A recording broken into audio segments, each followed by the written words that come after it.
اللهم صل على سيدنا محمد وعلى آل سيدنا محمد كما صليت على إبراهيم وعلى آل إبراهيم في العالمين إنك حميد مجيد.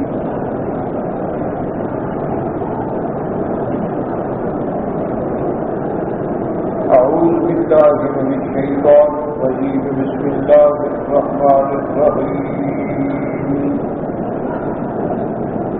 ومن الناس من يجادل في الله بغير علم ولا هدى ولا كتاب منير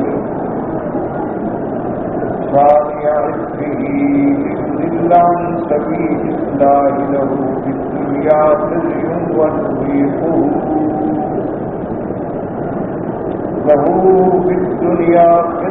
ونذيقه يوم القيامة عذاب الحريق.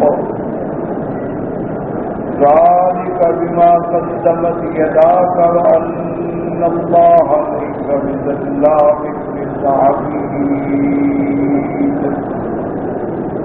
قال المؤلف المفسر رحمه الله تعالى: أدام النفع بقلوبه وقلوبكم في الدارين آمين. إلى أن قال لما ذكر تعالى حال الضلال الجهال المقلدين في قوله: ومن الناس من يجادل في الله بغير علم ويتبع كل شيطان مريد. ذكر في هذه حال الدعاة إلى الضلال من رؤوس الكفر والبدع فقال: ومن الناس من يجادل في الله بغير علم ولا هدى ولا كتاب منير بلا عقل صحيح ولا نقل صريح بل بمجرد الرأي والهوى. اب مفسر رحمۃ اللہ علیہ ارشاد فرماتے ہیں کہ اللہ تبارک و تعالی نے سابقہ آیت میں ذکر فرمایا ان لوگوں کا جو گمراہ ہیں، جو جاہل ہیں، جو مقلد ہیں. یاد رکھیں کہ تقلید جو ہے، ایک تقلید ہوتی ہے قرآن و سنت کے خلاف، جیسے کافر کہ نہ قرآن مانیں گے نہ حضور کا فرمان مانیں گے، بل ہمارے باپ دادا ایسے. ان سے جب یہ پوچھا جاتا کہ بھائی تمہارے پاس کوئی دلیل کہتے بس نہ وجد نہ ہمارے باپ دادا اسی رستے میں تھے، ہم بھی اسی رستے. تو یہ تقلید جو ہے مطلقاً حرام ہے کہ قرآن و سنت کے خلاف ہو اور نعوذ باللہ کفر اور شرک کو ثابت کرنے کے لیے اپنے آباء و اجداد کی تقلید کی جائے، یہ مطلق حرام ہے. ایک تقلید وہ ہوتی ہے کہ جو مسئلہ ہمیں معلوم نہیں ہے وہ ہم لازماً کسی مجتہد سے معلوم کریں گے.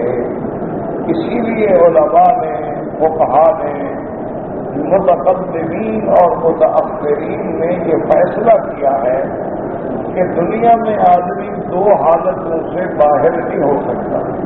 یا مجتہد ہوگا کہ خود مقام اجتہاد پہ ہے، قرآن و حدیث کو سمجھنے والا ہے، اجماع قیاس سامنے ہے، خود مسائل استنباط کرتا ہے. اگر وہ اس مقام پہ نہیں ہوگا تو پھر اس کو پوچھنا ہوگا، اور یہی پوچھنا جو ہے تقلید ہے، یہی مقلد ہے.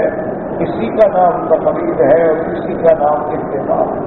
تو اس لیے ہمیشہ یاد رکھیں کہ لفظ تو ایک ہوتا ہے، لیکن جتنا قرآن پاک میں تقلید کی مذمت پر آیات ہیں اس سے مراد وہی تقلید ہے کہ جن لوگوں نے حضور کی مخالفت کی، حضور صلی اللہ علیہ وسلم کی نبوت و رسالت کو جھٹلایا، قیامت کے بارے میں انکار کیا، اللہ کی توحید کے بارے میں انکار کیا اور اپنے باپ دادے کی تقلید کی.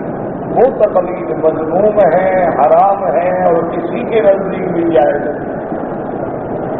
ایک تقلید یہ ہوتی ہے کہ آدمی اگر جاہل ہے تو لازمی بات ہے کہ اس نے کسی عالم سے مسئلہ پوچھنا.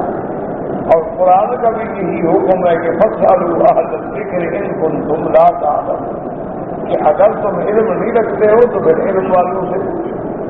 اسی لیے صحابہ کے زمانے میں بھی عام صحابہ جو ہیں وہ پھر علم والے صحابہ سے مسائل پوچھتے ہیں۔ جیسے فتاویٰ آپ دیکھیں گے تو حضرت زید بن ثابت، حضرت عمر رضی اللہ تعالی عنہ، حضرت معاذ بن جبل رضی اللہ تعالی عنہ، حضرت ابی موسیٰ اشعری رضی اللہ تعالی عنہ اور ابی بن کعب رضی اللہ تعالی عنہ، یہ وہ صحابہ ہیں جو مکثرین ہیں، جن کے ہر مسئلے پہ الحمدللہ فتاویٰ موجود ہیں کہ لوگ ان سے رجوع کرتے تھے اور وہ ان کو مسائل بتاتے تھے۔ تو اس لیے اللہ نے فرمایا کہ پہلی آیت میں جو ذکر کیا گیا ان لوگوں کا بھی گمراہ بھی ہیں، جاہل بھی، اور اپنے باپ دادے کی تقلید پہ لگے ہوئے ہیں۔ اب اس آیت میں اللہ ان لوگوں کا بیان کرتے ہیں کہ جو لوگوں کو گمراہی کی دعوت دیتے ہیں، لوگوں کو گمراہی کی طرف بلانے والے ہیں، اللہ کی ذات میں صفات میں بغیر کسی دلیل کے جھگڑتے، بغیر کسی نقل صریح کے جھگڑتے، محض اپنی آراء اور اپنی خواہشات کی اتباع کرتے ہیں۔ اس لیے مفسر رحمۃ اللہ علیہ فرماتے ہیں کہ اللہ پاک نے پہلے حالت لگا جو حال کہ جو گمراہ تھے، جو جاہل تھے، جو اپنے باپ دادے کی تقلید کرنے والے تھے، ان کا ذکر فرمایا کہ وَمِنَ النَّاسِ مَن يُجَادِلُ فِي اللَّهِ بِغَيْرِ عِلْمٍ، بغیر علم میں اللہ کی ذات میں، صفات میں، افعال میں جھگڑتے ہیں۔ وَيَتَّبِعُ كُلَّ شَيْطَانٍ مَرِيدٍ، اور ہر سرکش شیطان کے پیچھے چلتے ہیں۔ ذکر فی هذه حالت دعاء الى الضلال، اب اس آیت میں ان لوگوں کا ذکر ہے جو گمراہی کی دعوت دینے والے ہیں، جو کفر کے ستون ہیں، جو ابتداء کے ستون ہیں۔ فقال ومن الناس من يجادل في الله بغير علم، اللہ کی ذات میں جھگڑتے ہیں، اس کی ذات میں، صفات میں، افعال میں، علم کے بغیر۔ ولا ہدن، نہ ان کے پاس کوئی سیدھی بات ہے، ولا کتاب منیر، نہ کتب سابقہ میں سے کوئی دلیل ہے، یعنی نہ دلیل عقلی ہے، بلا عقل صحیح، نہ تو صحیح عقل کی بات ہے، ولا نقل صحیح، نہ سابقہ کتابوں میں سے کوئی دلیل ہے، بل بمجرد الرأی والہوا، بلکہ اپنی رائے اور اپنے خواہش کے مطابق باتیں کرتے ہیں۔ اس لیے اللہ تبارک و تعالیٰ نے ان کے بارے میں فرمایا، ان کا حال یہ ہے ثانیہ اثنی کا معنی پیچھ پھیرنے والے، حق سے انکار کرنے والے، حق کی بات نہ ماننے والے، تکبر کر کے یوں کر کے چل دیتے ہیں۔ ثانیہ اثنی قال ابن عباس وغیر مستكبر عن الحق لا الیہ، آپ نے فرمایا ثانیہ اثنی کا معنی یہ ہے کہ وہ متکبر لوگ جن کو جب حق کی طرف بلایا جاتا ہے تو پیٹھ دے کے چل پڑتے ہیں۔ وقال مجاہد وقتادہ ومالک عن زید بن اسلم ثانیہ اثنی ای لاویت فور وہی رقبتہ، وہ فرماتے ہیں حضرت مجاہد، حضرت قتادہ، مالک زید بن اسلم سے فرماتے ہیں ثانیہ اثنی کا معنی ہے کہ اپنی گردن کو پھیر کے چل دینے والے، فرماتے ہیں یعنی من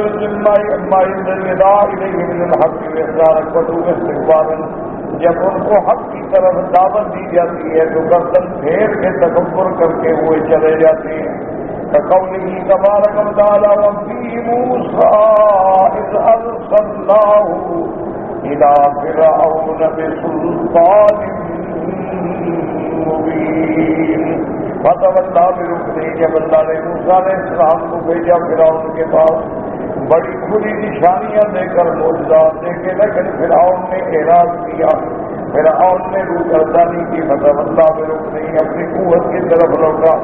وقال تعالى وإذا قيل لهم تعالوا إلى ما أنزل الله وإلى الرسول رأيت المنافقين يصدون عنك صدودا، جب ان کو دعوت دی جاتی ہے کہ اللہ کی بات مانو، اللہ کے رسول کی بات مانو، تو وہ اعراض کرتے ہیں، جیسے اللہ نے فرمایا وَإِذَا قِيلَ لَهُمْ تَعَالَوْا يَسْتَغْفِرْ لَكُمْ رَسُولُ اللَّهِ لَوَّوْا رُءُوسَهُمْ وَرَأَيْتَهُمْ يَصُدُّونَ وَهُمْ مُسْتَكْبِرُونَ.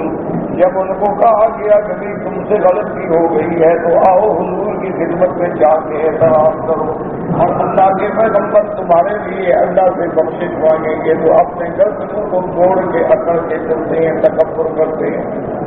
وقال لقمان لابنه ولا تصعر خدك للناس. حضرت لقمان نے اپنے بیٹے کو نصیحت کی تھی کہ اے میرے بیٹے اپنے رخ کو نہ پھیرنا تکبر کر کے. کوئی بندہ آئے بات پوچھے تو بات سنو، بات کا جواب دو، یہ نہیں کہ منہ پھیر کے اکڑ جاؤ. اسی طرح فرماتی ہیں اذا تتلی علیہ آیاتنا ولى مستكبرا. جب ان پر قرآن پڑھا جاتا ہے، اللہ کی آیات پڑھی جاتی ہے تو پھرتے ہیں تکبر کر کے اعراض کرتے ہیں. کیوں کرتے ہیں؟ لِيُضِلَّ عَن سَبِيلِ اللَّهِ، تاکہ لوگوں کو گمراہ کریں اللہ کے راستے سے. خود بھی گمراہ ہیں، لوگوں کو بھی گمراہ کرتے ہیں. يضل عن سبيل الله. قال بعضهم هذه لام العاقبة لأنه قد لا يقصد ذلك ويجب أن يكون لام التعليل. إما أن يكون المراد بها المعارضون أو يكون المراد بها أن هذا القائد هذا إنما جبل ولا هذا الخلق الدليل لجرد من يضل عن سبيل الله. بعض علماء فرماتی ہیں کہ لام لِيُضِلَّ عن سبيل الله اس کو کہتے ہیں لام عاقبت یعنی انجام ان کا یہ ہوگا.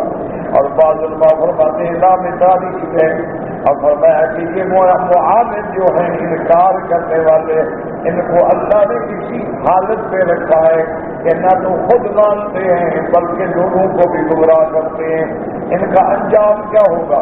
لَهُ فِي الدُّنْيَا خِزْيٌ وَنُذِيقُهُ يَوْمَ الْقِيَامَةِ عَذَابَ الْحَرِيقِ. اللہ نے فرمایا ہم ان کو دنیا میں بھی ذلت دیں گے. ایسے ذلت کیا مارے جائیں گے، قتل ہو جائیں گے، قید ہو جائیں گے، رسوا ہو جائیں گے. وهو الإهانة والذل كما أنه لما استكبر عن آيات الله لقاه الله بالذل في الدنيا وعاقبه فيها قبل الآخرة.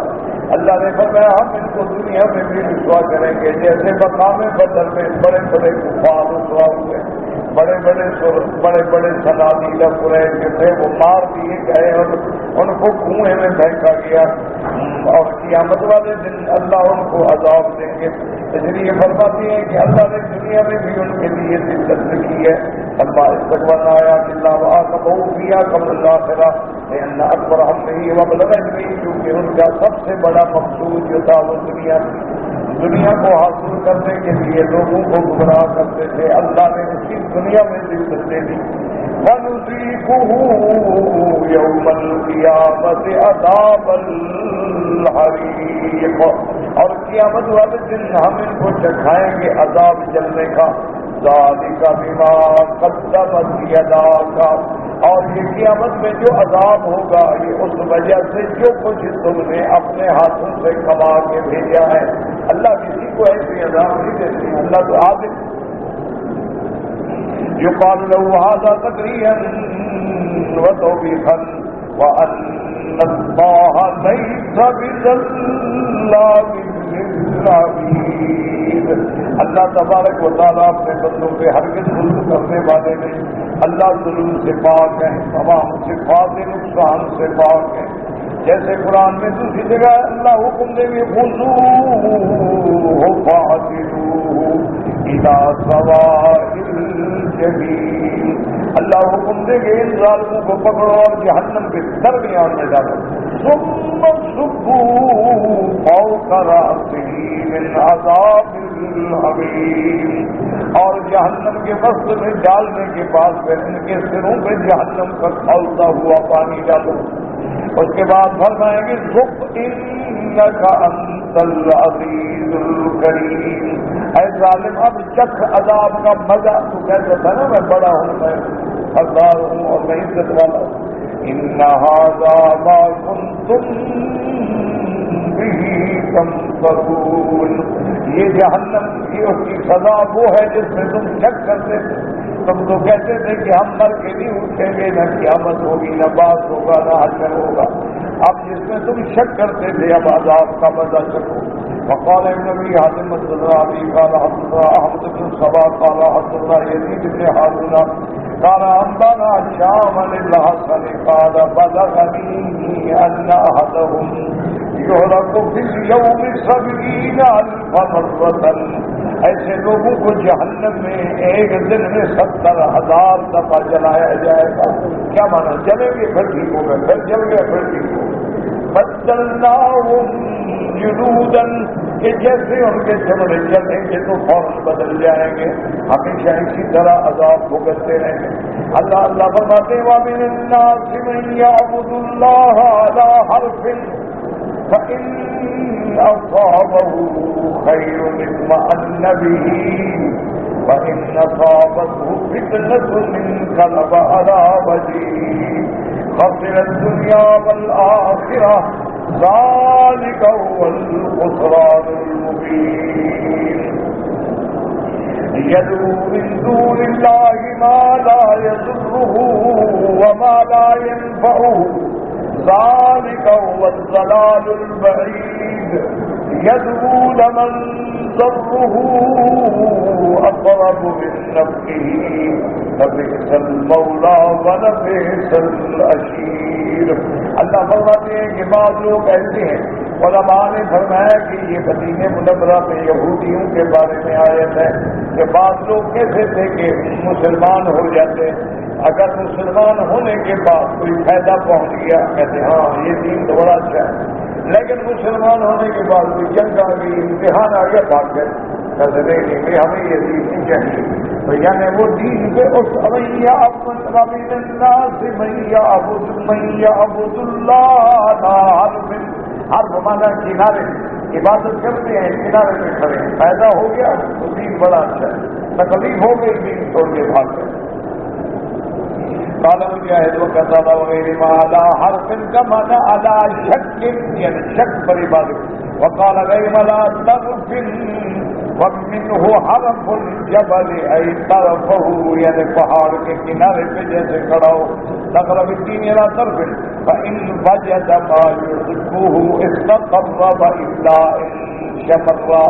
اگر اسلام لانے کے بعد فائدہ ہو گیا، کوئی مال غنیمت مل گیا، نفع مل گیا، تو کہتے ہیں یہ دین تو بڑا مزیدار ہے، جب اسلام میں آئے تو بڑا فائدہ ہو گیا۔ اور اگر کوئی امتحان آ گیا، تکلیف ہو گئی تو بھاگ گئے۔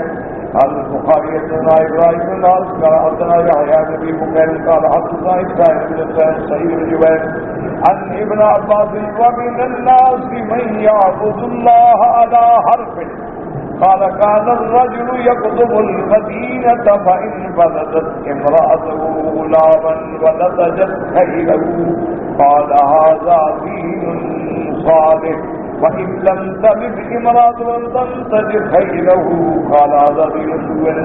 اب مفسر رحمۃ اللہ علیہ فرماتے ہیں کہ حضرت ابن عباس نے اس آیت کی تفسیر میں ارشاد فرمایا ہے کہ کیا مدینہ شریف میں بعض لوگ آتے تھے، آنے کے بعد اسلام لے آتے، اگر اسلام لانے کے بعد اللہ نے گھر میں بچہ دے دیا، اللہ نے اس کی اونٹنی کو بھی بچہ دے دیا، اس کے خیر کے اندر بھی مال پڑ گیا، کہتے یہ دین تو بھی بڑا مزیدار۔ اور اگر کوئی تکلیف آ گئی تو کہتے اعوذ باللہ یہ دین برا ہے، جب سے اسلام میں آئے ہیں تکلیف نہیں اٹھا رہے ہیں۔ وقال النبي عاصم الداري بن الحسين قال حدثنا مسلم الرحمن قال حدثني ابي نبي نشر صاحب من جاء المغيرة سعيد بن جبير الباص قال كان ناس من الاعراب، لوگ جنگل میں رہنے والے بدو لوگ آتے تھے حضور کی خدمت میں، یأتون النبی صلی اللہ علیہ وسلم فیسلمون، اسلام لے آتے، فإذا رجعوا إلى بلادهم فإن وجدوا آب غيث وآب خصب وآب بلاد حسن، اور جب اسلام لانے کے بعد یہ واپس اپنے ملک میں جاتے، اپنے گھروں میں جاتے، بارشیں آ جاتی، فصل اچھا ہو جاتا، سبزہ ہو جاتا، اولاد میں برکت ہو جاتی، قالوا ان دیننا ھذا لصالح، یہ دین بڑا مزیدار، فتمسکوا به، وَإِنْ وَجَدُوا آمَجَدُوبَةٍ وَآمَ بِلَادَسُوٍ وَآمَ قَحْطٍ، اور اگر جاتے اور قحط پڑ جاتی، اگر جاتے فصل برباد ہو جاتے تو کہتے ماں بھی دین نہ خیر دین میں کوئی بھلائی نہیں ہے، یعنی نفع ہو تو اسلام اچھا ہے، امتحان آ جائے نعوذ باللہ پھر اچھا نہیں۔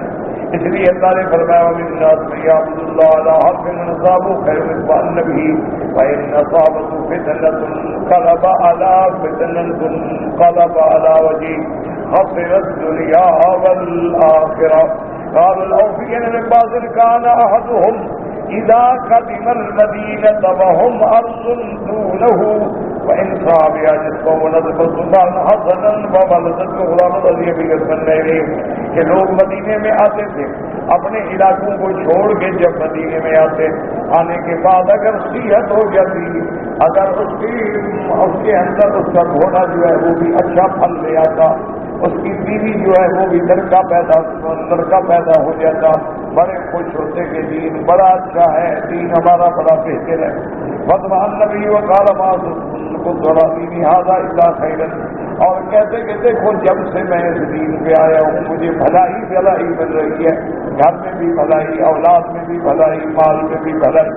وَإِنْ أَصَابَتْهُ فِتْنَةٌ وَالْفِتْنَةُ وَالْبَلَاءُ، اگر اسلام لانے کے بعد مصیبت آ گئی، امتحان آ گیا، وَإِنْ أَصَابَهُ وَجْعٌ، بخار آ گیا مدینے میں، وَوَلَدَتْ امْرَأَةٌ جَارِيَةٌ، اگر گھر میں بھی لڑکی پیدا ہو گئی، وَتَأَخَّرَتْ عَنْهُ الصَّدَقَةُ، صدقے کا مال بھی نہ ملا، أَتَاهُ الشَّيْطَانُ، شیطان آ کے ان کے دلوں میں وسوسہ ڈالتا، واللہ ما أصبت منذ كنت على دينك إلا شرا، کہ جب سے ہم اس دین میں آئے ہیں سوا دکھوں کے تقریب کے ہمیں کچھ بھی نہیں ملا ہے۔ یہ ایک امتحان تھا۔ وہاں قضا لگا قضا والصحاب جو ہے رواج میں سبھی تفصیلیات آیا، وقال عبد الله بن صلی اللہ علیہ وسلم دیا ہو، یہ منافقوں کا حال تھا کہ اگر فائدہ ہوتا تو دین پہ قائم رہتے، فإن فسدت عليه دنياه وتغيرت انقلب فلا يقيم على العبادة إلا لما صلو من دنياه، اور اگر کوئی مصیبت آ جاتی، امتحان آ جاتا تو دین چھوڑ کے بھاگ جاتے۔ یہ منافقوں کا حال تھا۔ مومن تو پھر مومن ہوتا ہے نا، وہ ہر حال میں راضی ہے، دکھ آئے صبر ہے، سکھ آئے تو شکر ہے۔ اس لیے حضور نے فرمایا کہ مومن کا حال کیسا اچھا ہے، ہر حال میں فائدہ ہی فائدہ ہے، اگر دکھ آتا ہے صبر کرتا ہے پھر بھی اجر ملتا ہے، اگر نعمت ملے شکر کرتا ہے پھر بھی اجر ملتا ہے، ہر حال میں اللہ پہ راضی ہے۔ وَإِنْ أَصَابَتْهُ فِتْنَةٌ أَوْ شِدَّةٌ أَوْ اخْتِبَارٌ أَوْ ضِيقٌ، اگر امتحان میں آ گیا، تنگی میں آ گیا، فرمایا تَرَكَ دِينَهُ وَرَجَعَ إِلَى الْكُفْرِ، اسلام چھوڑ کے پھر کفر کی طرف بھاگ جاتے۔ وقال مجاہد رحمہ اللہ تعالیٰ انقلب علی وجہہ کا کیا معنی، ارتد کافرا، مرتد ہو جاتا۔ اللہ نے فرمایا ان لوگوں کا حال کیا ہوگا، خسرت الدنیا والآخرہ ذالک هو الخسران المبین۔ اللہ نے فرمایا یہ دنیا میں بھی گھاٹے میں اور آخرت میں بھی گھاٹے میں، ولا وصل الدنیا لا شيء واما الآخرۃ وقد كفر باللہ العظیم، دنیا میں بھی کچھ نہ ملا، آخرت میں بھی کچھ نہ ملا، فوقیا بغایت الشقاء والاہانہ، دنیا آخرت دونوں میں بدبختی اور ذلت کے سوا کوئی حاصل نہ، فلہذا قال ذلک هو الخسران المبین۔ اے هذه الخسارۃ العظیمۃ والسبقۃ الخاسرہ، یہ بہت بڑا نقصان ہے اور بہت بری تجارت ہے۔ اللہ فرماتے ہیں ان کا حال یہ ہے، یدعو من دون اللہ ما لا یضرہ وما لا ینفعہ، یہ ان کو پکارتی ہے اللہ کے سوا جو نہ نفع دے سکتے ہیں نہ نقصان دے سکتے ہیں۔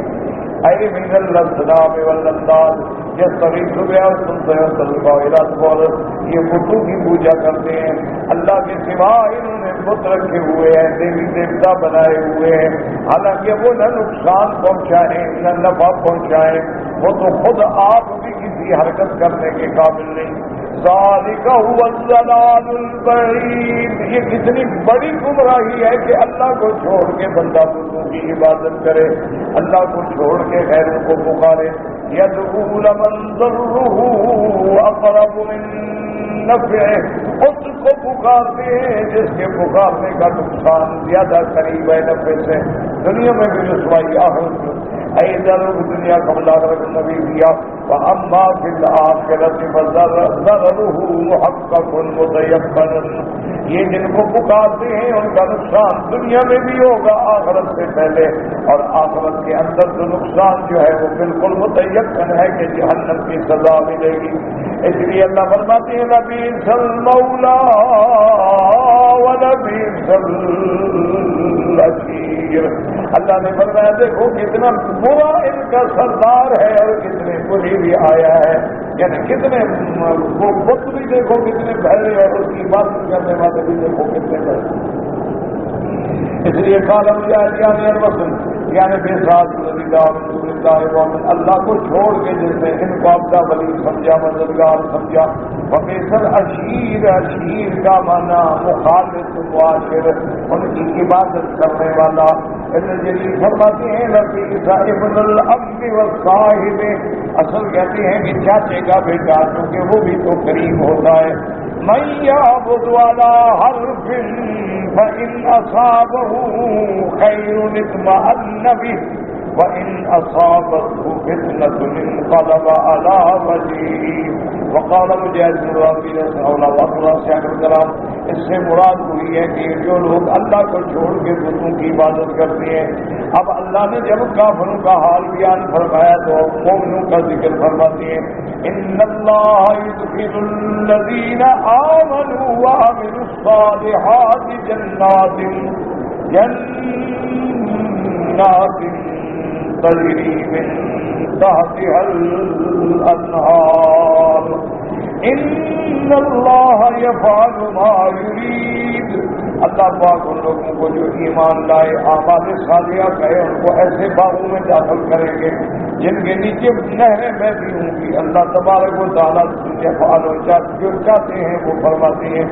اب فصل فرماتے ہیں ذکر الابرار السعداء، اللہ نے پہلے کافروں کا ذکر کیا تو اب مومنوں کا ذکر کرتے ہیں۔ من الذین آمنوا بقلوبہم، جو دل سے ایمان لائے، وصدقوا ایمانہم بافعالہم، دل میں بھی ایمان ہے اور اس ایمان کے نتیجے میں اعمال بھی اچھے ہیں۔ وعملوا الصالحات، انہوں نے نیک کام کیے، من جمیع انواع القربات، نمازیں بھی پڑھی، زکاتیں بھی دی، خیراتیں بھی دی، حج بھی کیے۔ وترکوا المنکرات، اور اللہ نے جن برے کاموں سے روکا تھا ان کو بھی چھوڑا۔ فأورثهم ذلك سبل الدرجات العالیات فی روضات الجنات، اللہ تبارک و تعالیٰ ان کو جنت میں بڑے بڑے اعلیٰ درجے عطا فرمائیں گے۔ فلما ذکر تعالیٰ انہ وذل اولئک وعدا حولا قال ان اللہ یفعل ما یرید، کہ ان کو اللہ نے ہدایت دی، ان کو گمراہ کیا، کیوں؟ جو چاہے کرے وہ مالک۔ من كان يظن أن لن ينصره الله في الدنيا والآخرة فليمدد بسبب إلى السماء ثم ليقطع فلينظر هل يذهبن كيده ما يغيظ وكذلك أنزلناه آيات بينات وأن الله يهدي من يريد۔ اب علماء نے فرمایا کہ یہ آیت ان لوگوں کے بارے میں نازل ہوئی ہے جو لوگ یہ سمجھتے تھے کہ اللہ تبارک و تعالیٰ حضور کی بھی مدد نہیں کریں گے۔ اللہ نے فرمایا جو یہ سمجھتے ہیں کہ ہم اپنے نبی کی مدد نہ کریں تو وہ جائیں آسمان پہ چڑھ جائیں، رسی ڈالتے آسمان پہ چڑھ کے روک لیں خدا کو کہ نبی کی مدد نہ کریں۔ اور بعض علماء نے فرمایا کہ وہ اگر چاہتے ہیں کہ اللہ اپنے نبی کی مدد نہ کریں اس میں جلدی ہے تو اپنے گھر میں رسی ڈال کے پھانسی لٹک جائیں، جو کرتے ہیں اللہ نے تو اپنے نبی کی مدد کرنی ہی کرنی ہے، ان کو دنیا میں بھی عزت دیں گے، آخرت میں بھی عزت عطا فرمائیں گے۔ تو بات وہ کہتا ہے چھوڑو یار، کیا دیکھو ان کے پاس نہ دولت ہے، نہ مال ہے، نہ پیسہ ہے، نہ قوت ہے، ان کی خدا تھوڑی مدد کرے گا۔ اس لیے اللہ نے فرمایا اچھا تم مدد روک سکتے چڑھ جاؤ آسمان۔ بعض علماء نے فرمایا جو آسمان سے مراد ہے گھر کی چھت میں رسی ڈال کے پھانسی کھا دو۔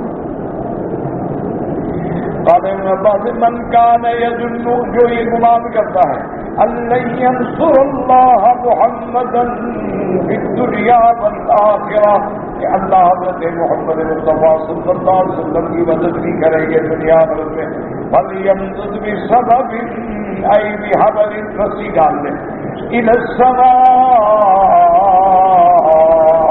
سما مانا سماؤ بیٹی، یعنی گھر کی چھت پہ رسی ڈال کے پھانسی چڑھ کے مر جائے، ثم لیقطع، یقول ثم لیقطع بہ، وقد اقر بجائے وعذاب جزاء تنویہ، وقال عبد الرحمن فلیمدد بسبب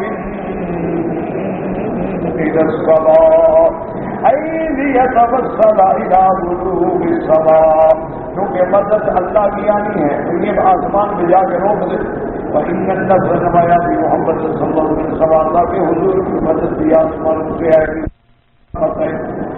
وقول ابن عباس وصحاب اولا وزرمانا وعبد رب التحقم وإنسان ملکان يجب أن تعليس بناصر محمدا وكتابه ودينه، جو یہ گمان کرتا ہے کہ اللہ اپنے نبی کی مدد بھی فرمائیں گے، اپنی کتاب کی مدد بھی فرمائیں گے، اپنے دین کی مدد بھی فرمائیں گے، فَلْيَذْهَبْ فَلْيَقْتُلْ نَفْسَهُ إِنْ كَانَ ذَلِكَ فَاعِلُهُ، یا کہ اپنے آپ کو پھانسی پہ چڑھا دے، رسی گلے میں ڈال کے مر جائے اگر اس سے اس کا ہو، فَإِنَّ اللَّهَ نَاصِرُهُ لَا مَحَالَةَ، اللہ تبارک و تعالیٰ لازم اپنے نبی کی مدد فرمائیں گے، مومنین کی مدد فرمائیں گے، جیسے اللہ فرماتے ہیں اِنَّا لَنَنصُرُ رُسُلَنَا وَالَّذِينَ آمَنُوا فِي الْحَيَاةِ الدُّنْيَا وَيَوْمَ يَقُومُ الْأَشْهَادُ،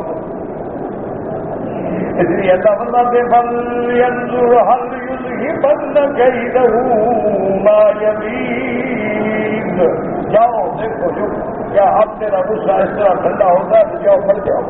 ایسے نشان محمد صلی اللہ علیہ وسلم فَلْيَنظُرْ هَلْ يَشْفِي ذَلِكَ مَا يَجِدُ فِي صَدْرِهِ مِنَ الْغَيْظِ، وَقَوْلُهُ تبارک وتعالیٰ وَكَذَلِكَ أَنزَلْنَاهُ الْقُرْآنَ آیَاتٍ بَيِّنَاتٍ واضحات، قرآن کھلا ہے، ہمارا حجت من اللہ الناس، اللہ کی حجت ہے لوگوں پہ، وَأَنَّ اللَّهَ يَهْدِي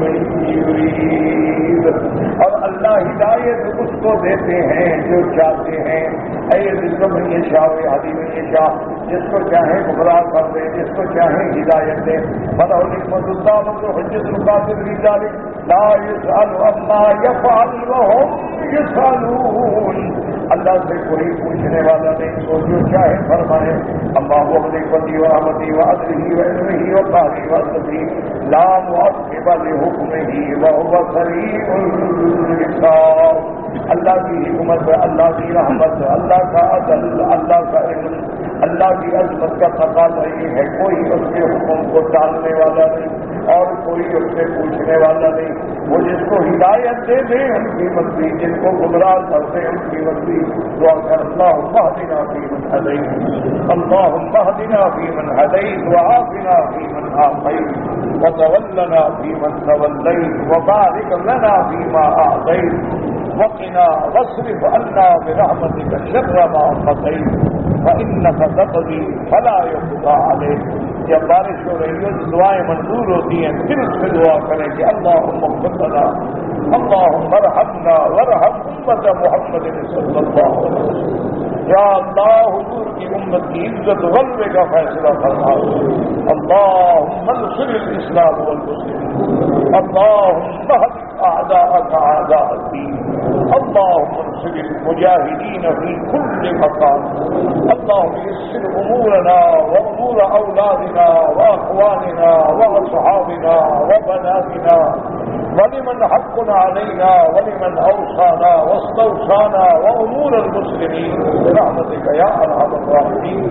اللهم اصلح احوالنا واحوال المسلمين يا ارحم الراحمين. اللهم يسر امورنا فرج همومنا اقض حاجاتنا يا قاضي الحاجات.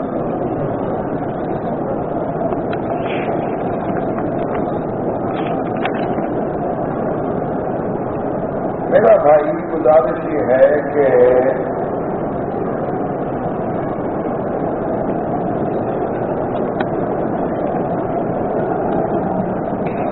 بہرحال مسئلہ یہ ہے کہ اعتکاف کے لیے عورتوں کو مسجد میں مردوں کے ساتھ بیٹھنے کی اجازت نہیں. اعتکاف تو میرا بھائی یعنی ایک مصنون عمل ہے. عورت کی تو فرض نماز بھی گھر میں پڑھنا افضل ہے. یہ ایسا مسئلہ ہے کہ بندے کو سمجھ نہیں آتا. دیکھو نا کہ فرض نماز تو مقدم ہے نا, اعتکاف تو بہت بات کی بات ہے. اور اگر اعتکاف اگر ساری بستی میں 2 آدمی بیٹھ جائیں تو باقی کسی میں گناہ بھی نہیں. لیکن فرض نماز تو ایسی چیز ہے کہ جس میں حکم ہے کہ ہر حال میں جماعت کے ساتھ ادا کرو, لیکن عورت کے لیے کوئی حکم نہیں. عیدین کی دیکھیں کتنا بڑی فضیلت ہے, لیکن عورت کے لیے حکم نہیں. جمعہ کی دیکھیں کہ کتنی بڑی فضیلت ہے. اللہ نے قرآن میں حکم دیا جا نودی للصلاۃ من یوم الجمعۃ فاسعوا الی ذکر اللہ بدل البیع. ہر چیز چھوڑ دو, دوڑ اللہ کے راستے. لیکن عورت میں جمعہ فرض نہیں. حج فرض ہے اور اتنا سخت حکم ہے کہ جو آدمی دولت کے بعد حج نہ کرے ومن کفر فإن اللہ غنی عن العالمین. اللہ نے لفظ کفر استعمال کیا ہے. اسی لیے ایک حدیث میں آتا ہے کہ من استطاع فلم یحج, طاقت رکھتا ہے اور حج نہیں کرتا, فلیمت ان شاء یہودیا او نصرانیا, وہ چاہے یہودی ہو کے مرے, نصرانی ہو کے مرے, حضور کی امت سے بھی تعلق نہیں.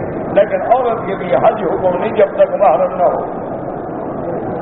یہ کوئی ایسے مسئلے ہیں, روز ایک نیا فتنہ پیدا ہو جاتا ہے. کبھی دوڑنے کا فتنہ ہے, کبھی جناب عورت کو امام بنایا جا رہا ہے, کبھی عورت کے اعتکاف کا جھگڑا پیدا ہو گیا ہے. یہ کوئی اگر عورت نے اعتکاف کرنا ہے اپنے گھر میں ایک جگہ مخصوص کر لے, اعتکاف بیٹھ گیا, اس کو وہی سب آپ ملے گا. اللہ تبارک و تعالیٰ سے ان مسئلوں پر اصل بات کیا ہے یاد رکھو. اصل بات یہ ہے کہ اس وقت پورے عالم میں خدا کی قدرت ہے اور ہماری آزمائش ہے کہ کفر کی طاقت جو ہے وہ بڑی ہر لحاظ سے مکمل, ہر لحاظ سے طاقت جو ہے یعنی سیاسی, اقتصادی, مالی, عقلی, علمی, فکری, میڈیا سب دشمن کے.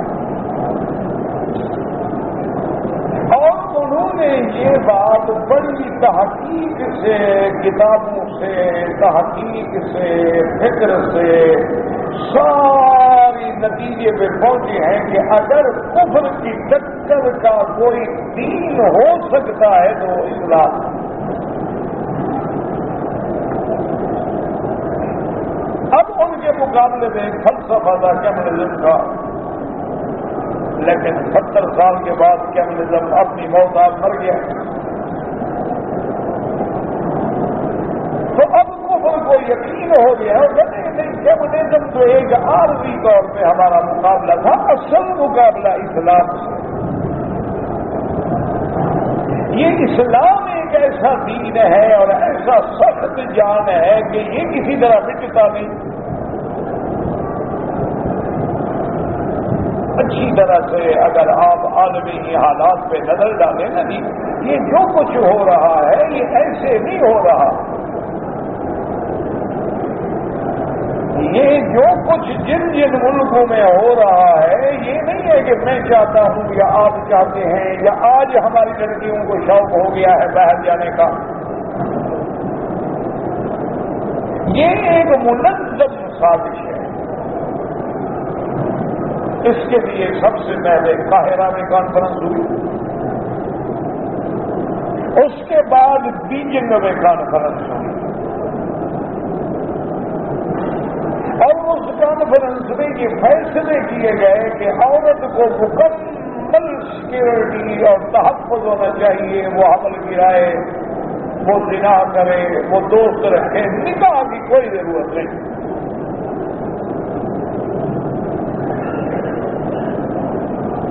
اسی طرح ہم نے کہا کہ مذہب کو عورت میں مسلط نہیں کرنا چاہیے. عورت اگر عورت سے شادی کرنا چاہے اس کو حق دو.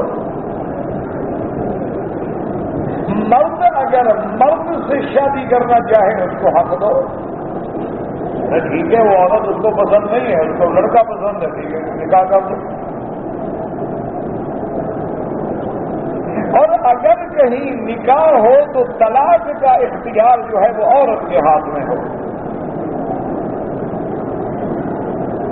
یہ ایک منظم سازش ہے, کیونکہ یہی وہ سرزمین ہے جہاں پر حضرت موسیٰ علیہ السلام کا تقابل ہوا تھا. یہی وہ سرزمین ہے جہاں بنو اسرائیل پہ بہت بڑے بڑے امتحان آئے تھے اور گزرے تھے.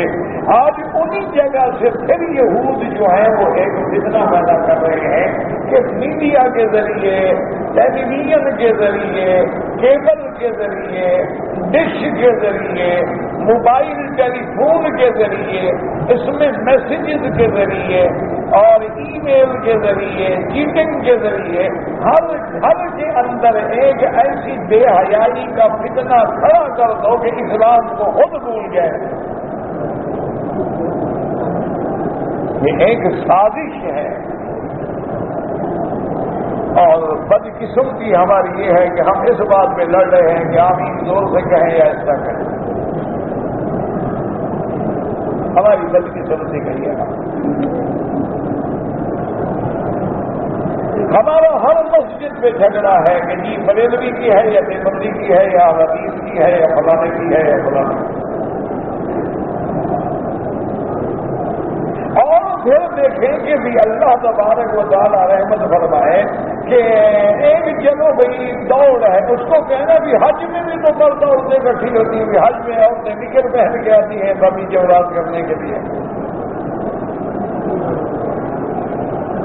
کوئی بات سنو, کہنے والا کون ہے مسلمان؟ بازار میں اگر کوئی عورت جاتی ہے نکلیں پہن کے جاتی ہے, پہلے باحیا عورت تو بازار جاتی نہیں, اگر مجبوراً جائے تو وہ بڑے ادب سے جائے گی, لحاظ سے جائے گی. تو یہ ایک فتنہ ہے عالمی. اس کو اب دین کے رنگ میں بھی ڈال رہے ہیں کہ دیکھو جی تم بھی مسلمان, عورت بھی مسلمان, مرد بھی مسلمان, تم بھی کلمہ پڑھتی ہو, مرد بھی کلمہ پڑھتا ہے, تم بھی نماز پڑھتی ہو, مرد بھی نماز پڑھتا ہے, پھر تم کیوں نہ امام بنو؟ ساری زندگی مرد بنتے رہے, اب تم امام بنو, مرد پیچھے کھڑے. یہ بھی ایک فتنہ ہے. تو اس لیے علاج کیا ہے کہ ہم سب اللہ کے دین کی طرف لوٹ جائیں, قرآن و سنت کی طرف لوٹ جائیں. جب تک ہم نے قرآن و سنت اور دین کی حفاظت کی, اللہ نے ہماری حفاظت کی. اور جس دن سے ہم نے دین کی حفاظت چھوڑ دی, اللہ نے اپنی حفاظت کا پہرا اٹھا لیا. طاقت تو ہمارے پاس ہے ہی نہیں, دشمن کے ساتھ ہم لڑ تو سکتے نہیں. ہماری طاقت تو اللہ کی ذات ہے. نعم المولا و نعم النصیر, حسبنا اللہ و نعم الوکیل, حسبی اللہ لا الہ الا ھو علیہ توکلت وہو رب العرش العظیم. ہمیں تو ہر جگہ یہ حکم دینا کہ بسم اللہ الرحمن الرحیم, بسم اللہ ما شاء اللہ, آمنت باللہ وتوکلت علی اللہ. اور اللہ کا وعدہ تھا کہ ان تنصروا اللہ ینصرکم, جب تک تم میرے دین کے محافظ بنو گے میں تمہاری مدد کروں گا.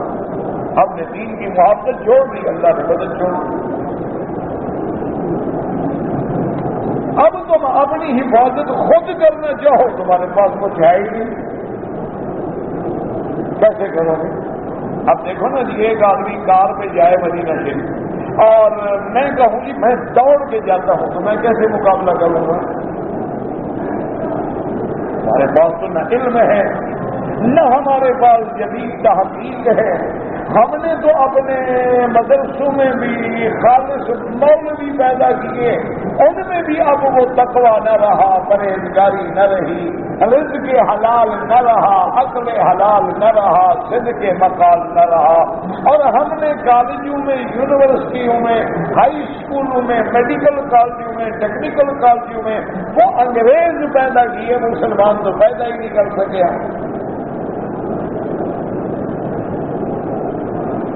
نتیجہ یہ نکلا ہے کہ آج ہمارا دامن خالی ہے، علم سے بھی خالی ہے اور عمل سے بھی خالی ہے، اس لیے ہر جگہ ہمیں ذلیل کیا جاتا ہے، مارا جاتا ہے، عصمت دری ہوتی ہے، اور ہماری موت میں کوئی آنسو بہانے والا بھی نہیں۔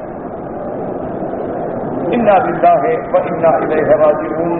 اس لیے ان مسئلوں کے جھگڑوں کا وقت نہیں ہے میرے بھائی۔ بہرحال یہ کھلی بات ہے، جب عورت کے لیے فرض نماز میں بھی اس کا گھر افضل ہے، اعتکاف کے لیے مسجد میں کیوں آئے؟ ایک عالم نے فتویٰ دیا ہے بغیر کسی عذر کے گدا، کتا، بلی، چوہا، ہاتھی کھانا جائے۔ اب یہی مسئلے باقی رہے، اسی سے مقابلہ کرو گے کاموں سے؟ گدا کھا کے تکڑے ہو جاؤ گے، چھوٹا ہوتا ہے۔ انا للہ و انا الیہ راجعون۔ یہ عالم نہیں ہوتے میرا بھائی، یہ سرکاری لوگ ہوتے ہیں، بکے ہوئے ہوتے ہیں مال کے ساتھ۔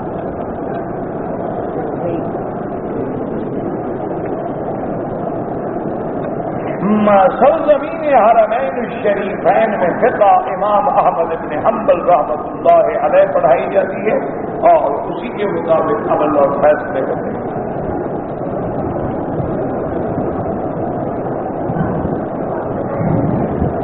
اگر آدمی عمرے کے لیے مسجد یارانہ وہی مسجد نہیں، جہرانہ تو ہے، اب لکھنا اس کو آتا نہیں لیکن مسئلہ پوچھ رہا ہے۔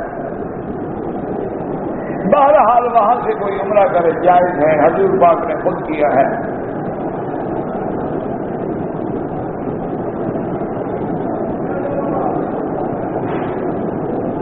کہتے جی کہ میں احترام ہو گیا، میں نے کپڑے دھوئے پھر غسل کیا، کوئی بات نہیں، کیا ہے پہلے غسل کرو یا بعد میں کرو۔ میزاب رحمت سے جو پانی آتا ہے، کوئی حکم نہیں کہ نیچے جا کے لڑائی کرو اور ایک دوسرے کو دھکے دو، اور کوئی حاجی گر جائے تو بھی امان اللہ پانی دے رہا ہے۔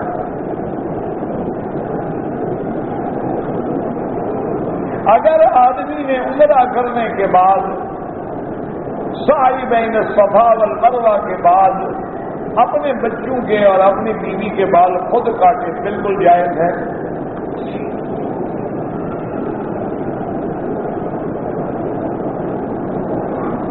اگر کسی آدمی نے شوال میں یا ذوالقعدہ میں عمرہ کیا ہے تو حج واجب ہے؟ کوئی واجب نہیں، حج تو زندگی میں ایک دفعہ ہے، کر چکے ہو بس ختم ہوگی، پھر کرو تمہاری مرضی، نہ کرو تمہاری مرضی۔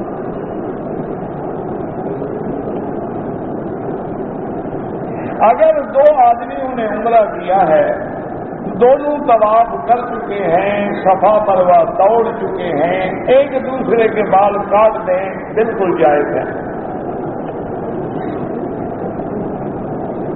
اگر ذی الحج کا مہینہ شروع ہو جائے تو حاجی حجامت اور اپنے غیر ضروری بال جو ہیں، میرا بھائی افضل ہے جن لوگوں نے قربانی کرنی ہے وہ نہ کریں، بال نہ بنائے، پہلے کر لیں۔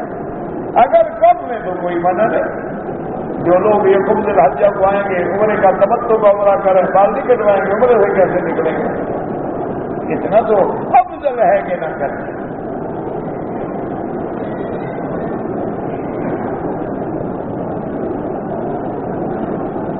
ایک آدمی نے 20 سال پہلے ایک شادی شدہ عورت رضامندی سے بھگا لایا، پہلا نکاح موجود ہے، رضامندی کا کیا مطلب؟ پھر دوسرا نکاح کر لیا، 5 بچے ہو گئے، سارا زنا ہے۔ اب اس کا حل یہ ہے کہ توبہ کرو، اس بندے سے پہلے طلاق حاصل کرو اور پھر عزت کے بعد دوبارہ نکاح کرو، استغفار کرو، اللہ قادر ہے، اللہ معاف کر دے۔ لیکن جب تک پہلا بندہ طلاق نہیں دے گا نکاح نہیں ہوگا۔ یہ جو وصیت چھپی ہوئی ہے اس کی کوئی حقیقت نہیں۔ بارش میں حضور صلی اللہ علیہ وسلم گھر سے باہر تشریف لے آتے تاکہ پانی آپ کے بدن مبارک میں پڑے، اور آپ فرماتے ھذا حدیث احد من ربی، یہ ابھی ابھی میرے اللہ کی طرف سے آ رہا ہے۔ تو حضور صلی اللہ علیہ وسلم پانی کو اپنے بدن پر لیتے تھے، اور یہ بھی حکم ہے کہ جب بارش ہو دعا کرو تو اللہ قبول فرماتے ہیں۔ کسی کتاب کو پڑھنے سے پہلے سلیمان کا فہم اور دوسری کیا چیز، مجھے کیا پتا کیا چیز؟ ہاں ایک دعا ہے، یا معلم ابراہیم علمنی و یا مفہم سلیمان فہمنی۔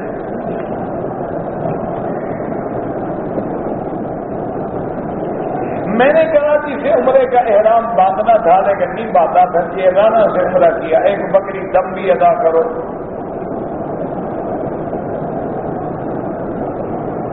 ما هو دعاء دفع الوسوسة أن يقرأ المعوذتين بعد كل صلوات إن شاء الله تكون دافعا للوسوسة. وأيضا الذي تاب إلى الله ندعو من الله تبارك وتعالى أن يرزق له الاستقامة والثبات على ذلك. اللهم صل وسلم وبارك عليه يا حي يا قيوم يا ذا الجلال والإكرام يا ذا الجلال والإكرام يا ذا الجلال والإكرام يا إلهنا إله كل شيء إله واحد لا إله إلا أنت. اللهم أنت الميسر لكل أسير وأنت على كل شيء قدير. اللهم يسر أمورنا وأمور المسلمين. اللهم أصلح أحوالنا وأحوال المسلمين. اللهم أصلح أولادنا وأولاد المسلمين. اللهم أصلح شبابنا وشباب المسلمين. اللهم أصلح بناتنا وبنات المسلمين. اللهم أصلح أمورنا وأمور المسلمين.